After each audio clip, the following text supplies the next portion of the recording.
Guaíba recua, mas Lagoa dos Patos sobe e avança mais nas cidades do sul do estado gaúcho. E você vai ver também. Governo promete que todos os projetos para reconstruir o Rio Grande do Sul serão aprovados em até 6 meses. Dados de 2024 mostram que a dengue mata mais mulheres e idosos em São Paulo. Contrariando vários apelos internacionais, ministro da Defesa de Israel diz que mais tropas entrarão em Rafah. E ainda, em visita a Pequim, Vladimir Putin diz que relação de Rússia e China é um dos principais estabilizadores do mundo. Essas e outras notícias você confere a partir de agora. Olá, boa tarde para você. Seja bem-vindo a essa edição. Nós estamos ao vivo. Agora são 13h04 pelo horário de Brasília. Vamos juntos, então, conferir o que é notícia no Brasil e no mundo nesta quinta-feira. O nível da Lagoa dos Patos, a maior da América do Sul, subiu 30 centímetros em 48 horas. A água avança e inunda algumas cidades do sul do estado gaúcho. Somente em Pelotas, mais de 2.000 pessoas precisaram sair de suas casas, pois estavam em áreas de risco. Vamos ver. De acordo com a Universidade Federal de Pelotas, o nível da Lagoa dos Patos, que tem 265 quilômetros de comprimento, subiu e registrou a marca de 2,75 metros nesta manhã. Com isso, a água avançou mais sobre cidades do sul do Rio Grande do Sul, principalmente Pelotas e São Lourenço do Sul. O nível mais alto a que o lago chegou foi 2,88 metros, na cheia de 1941. O nível do lago tem aumentado por conta dos temporais que atingiram o Rio Grande do Sul. Há cerca de 2 semanas. O Guaíba, que já subiu por conta das águas que desaguam dos rios Taquari, Caí, dos Sinos e Gravataí, agora está descendo e a água escoa para a Lagoa dos Patos. Em Pelotas, mais de 2.000 pessoas precisaram sair de casa em áreas de risco. O acesso à praia do Laranjal foi bloqueado por questões de segurança, o que não havia sido necessário fazer até então. E no canal São Gonçalo, que deságua na lagoa, o nível da água chegou ainda mais alto, 3 metros nesta quinta. De acordo com a prefeitura, a região do Porto só não foi inundada porque há diques que contêm o avanço. Em São Lourenço do Sul, o nível da lagoa chegou a invadir ruas. Em algumas delas, a água atinge a cintura das pessoas. Em outras, chega até as janelas de casas. Cerca de 150 moradores precisaram sair dos locais em que residiam e agora recebem acolhimento em abrigos da prefeitura. E agora a gente fala sobre o nível do Guaíba, em Porto Alegre, que voltou a ficar abaixo dos 5 metros pela primeira vez nesta semana e com a tendência de maior recuo. Moradores da região começam a voltar para suas casas. Apesar disso, a previsão é de mais chuva para a região e também para a Serra Gaúcha. Trazendo agora os números dessa tragédia. Mais de 2 milhões de pessoas já foram afetadas pelas cheias no Rio Grande do Sul. Mais de 76 mil pessoas foram resgatadas, 151 mortes foram confirmadas até agora e há ainda 104 pessoas desaparecidas. Depois da passagem de uma frente fria, que enfraqueceu um pouco o bloqueio atmosférico que atua sobre o Brasil desde abril, a chuva deve retornar ao Rio Grande do Sul nesta quinta-feira. A atuação da massa de ar polar permitiu que a chuva desse uma trégua e que tivesse o predomínio de sol na região nos últimos dias. Mas com o deslocamento da frente fria para o oceano, o estado volta a ter condições de tempo mais instáveis. Com isso, o dia deve ter céu nublado em todo o estado e chuva principalmente no centro-norte do Rio Grande do Sul. Ainda há risco de chuva forte, em especial no norte do estado. Mas a diferença é que a duração deve ser menor, com as áreas de instabilidade se deslocando já a partir de sexta.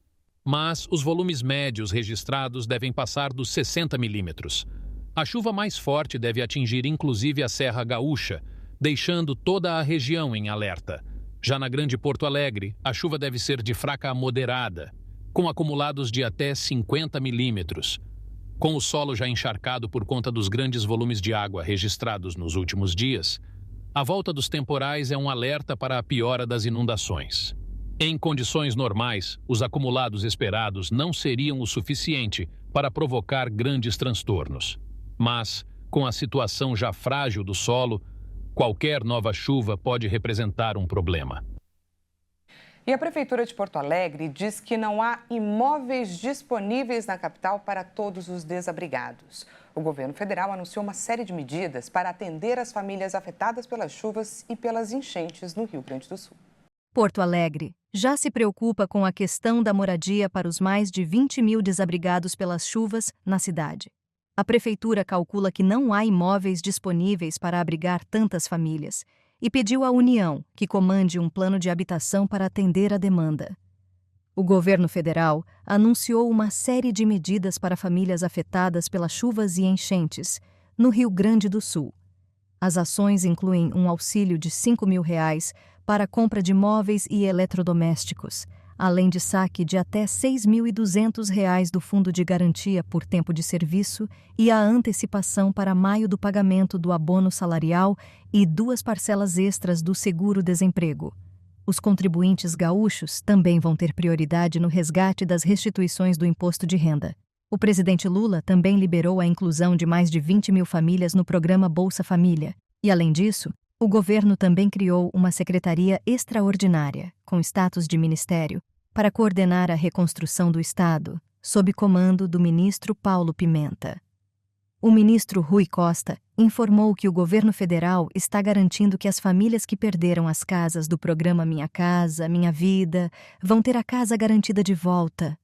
Imóveis usados e em construção devem ser comprados para entregar a essas famílias, além de propriedades que iriam a leilão.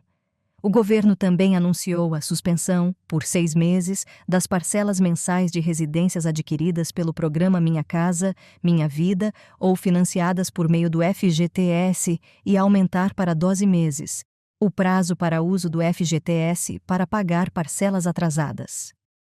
Bom, o ministro da Secretaria Extraordinária para Apoio à Reconstrução do Rio Grande do Sul, Paulo Pimenta, garantiu que todos os projetos para a reconstrução das cidades afetadas pelas enchentes e para a prevenção de novos desastres terão que estar aprovados em até 6 meses. Seguimos ao vivo, agora 1h11. Catástrofes, de uma maneira geral, costumam colocar autoridades de saúde em alerta para o adoecimento da população por doenças infecciosas que podem ser transmitidas pela ingestão de águas por enchentes, de pessoas que entraram aí em contato com essa água suja, pela ingestão de alimentos contaminados. Temos também os casos da proliferação dos mosquitos da dengue em meio a tanta água parada. Isso sem falar nos casos de cortes por acidentes, picadas de insetos, de cobras, por exemplo. Então, para trazer orientações, a gente olha para essa relação entre as enchentes e as doenças infecto-contagiosas na nossa entrevista de hoje.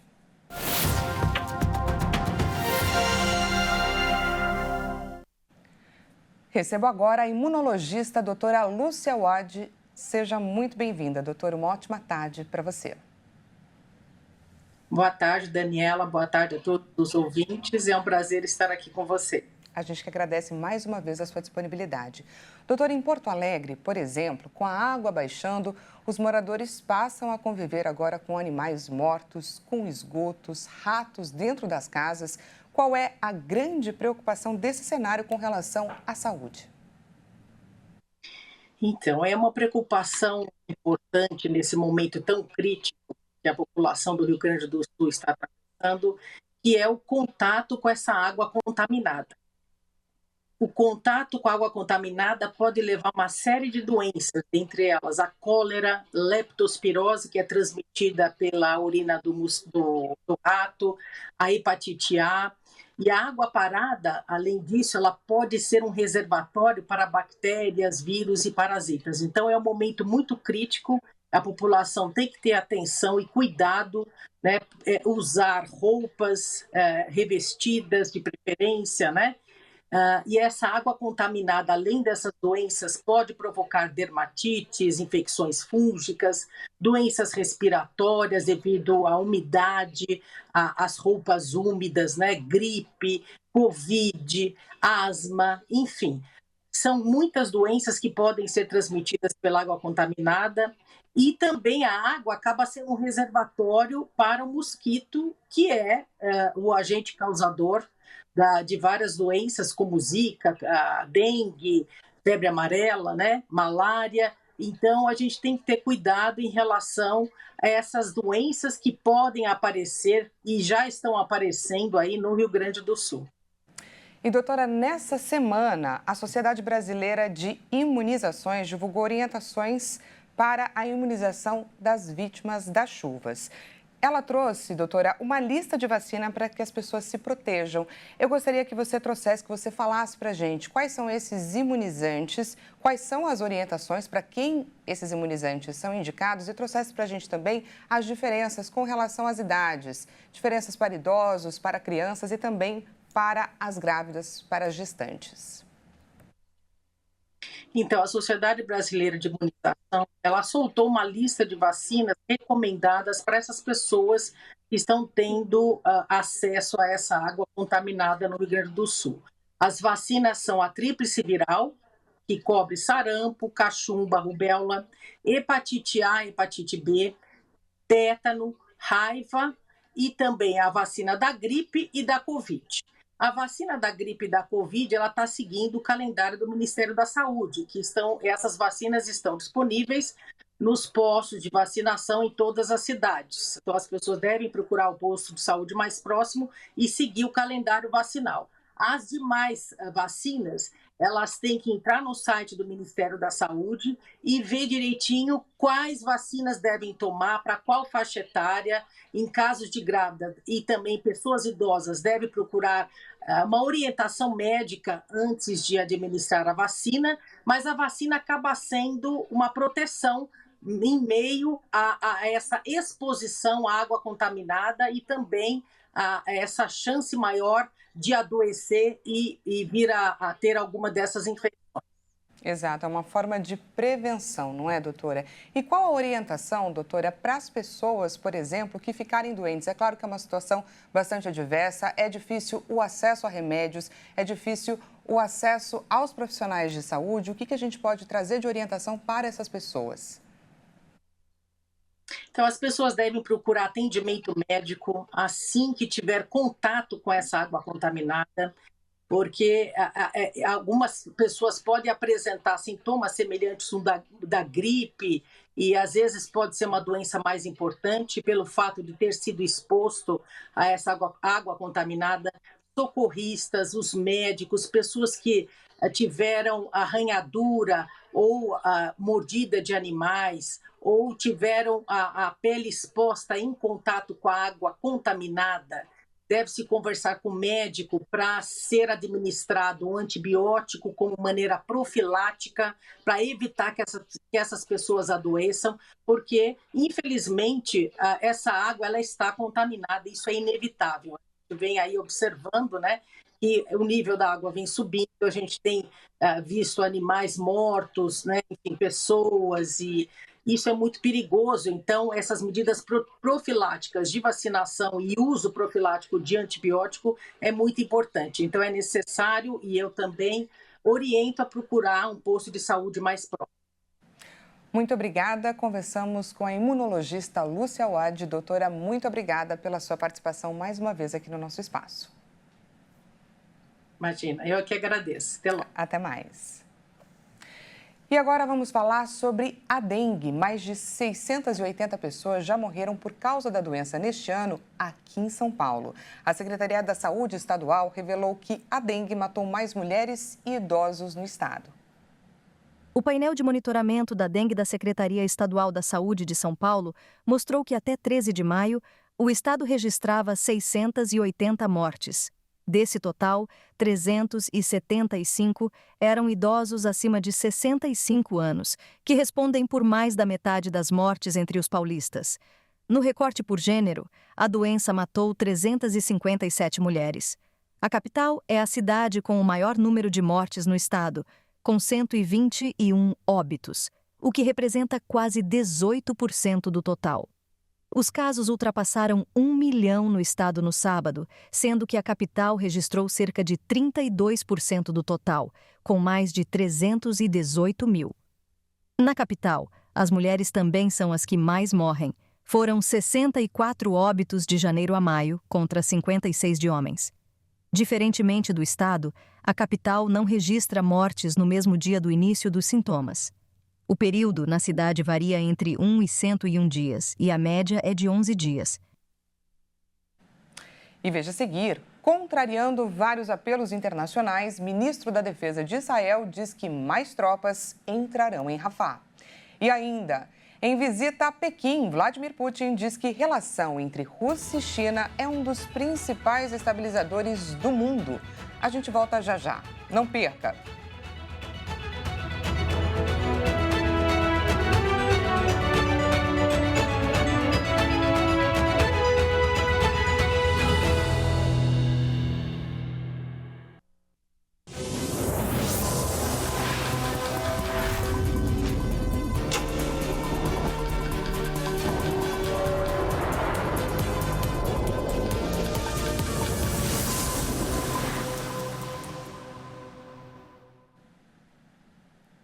Seja bem-vindo mais uma vez, nós estamos de volta e ao vivo, 1h22 pelo horário de Brasília, trazemos agora os destaques internacionais.